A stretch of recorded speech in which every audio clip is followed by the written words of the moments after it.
All right, I'm going to review the new Peria, I think it's pronounced it, sorry, Violente Micro Set. This is similar to the Trendmasters of yesteryear, which were incredible. I still have mine, which I'll show you. This is pretty much a ripoff or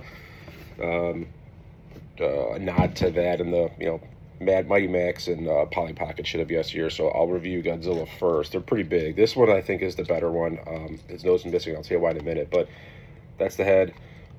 Sculpt on this one's pretty good. The paint's really solid on him. Open it up and there's a plethora of shit you can kind of do in this playset. The one thing which, the reason why its nose is missing is that it's a Super X. So as you take it out, you unfold it and the laser is shown there. So you can kind of play with that.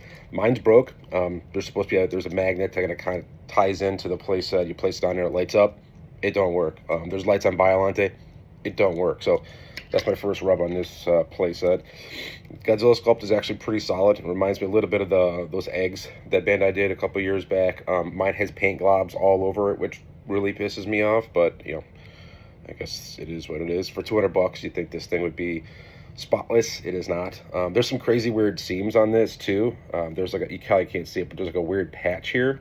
Not sure what that is. There's magnets on the bottom, so as you play with it, it's supposed to light up some of the scenes, and again, mine doesn't, but the battle scene is actually kind of cool inside. Excuse me. So, I'm trying to do it this way, but basically you could prop it up so the atomic ray comes out of its mouth. There's some battleships and stuff too, which I'm trying to do it so it doesn't fall out.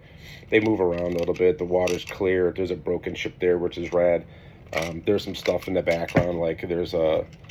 I'll take him up, but like there's a street, there's like it kind of looks like a broken buildings, which is cool. One of the figures that comes with it right there, I believe it's the company's mascot. I have some other stuff too that comes with him. I know that's kind of cool. I actually do like this one. I prefer this one over the Violante. We'll show in a minute. The size of Godzilla is pretty big. So here's the one from the Trendmasters set, and then here's this one. So it's bigger. It's significantly bigger. I wish they would have done this from a price perspective, and just because the homage is there. It also comes with 2 tanks that also have magnets, but again, mine don't work, which is super cool. Here's the Rose Violante. The Rose Violante is okay. It's kind of cheap looking. Again, like the paint on the Violante is kind of lame. There's no detail on it whatsoever. It's see-through, so you can kind of see the stomach through. So here's Violante. This is kind of where my other disappointment is. This thing is huge, and it doesn't really snap together very well. Let me fold it up real quick here. But basically, it folds her head, kind of like the spines on top. She has her tusks here. Again, like the paint sucks. I really wish they would have done like more lime green, kind of when she sprays out and when she's bleeding. I think that would have made it pop a lot more. This thing opens up to be huge, and that's not a good thing. Huge is not always better, remember that? Because these joints are not going to last if you leave it open like this. This thing is heavy. It's going to get weighed down. So here's Violante. Her sculpt is okay. Again, the paint is pretty atrocious. Honestly, it looks kind of like a bootleg. The sculpt's not bad. She's hollow, of course. Some of her tendrils on the back move. The front do not move. Her jaw opens very... Actually, not really at all. It's red in there, but like it doesn't feel very hinged to me. Honestly, like as I'm playing with it more and more, it's actually getting more loose and loose. So that blows. Anyways, going back to this thing, like I told you before, there's the lightning, I don't know what the hell they called them in the movie, but where the guy gets zapped. Those are in here, which is a kind of cool nod. They're supposed to light up, but you press Godzilla on it and it lights up like the videos I've seen. Mine doesn't. Don't know why. Awesome QC issues. There's a couple tendrils on the side that rotate with the teeth that are also on the side here. Again, they don't kind of connect very well to Violante. As you put her in here like this, you're supposed to kind of leave it open, I guess, like this.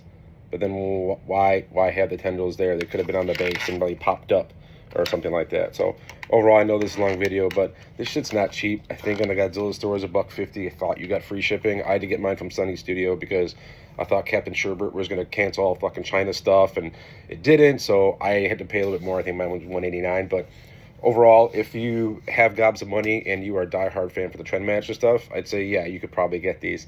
If you're on the fence, honestly, I would just pass and just spend more money and get the Trendmaster stuff. I know this shit's expensive, but that's going to hold value. They're way cooler, and they're way better built, and it's just part of history. This, they're probably one and done after the Violent or the Destroyer one, and that's it. But if they keep making them, I guess I'm a fucking idiot. So, later.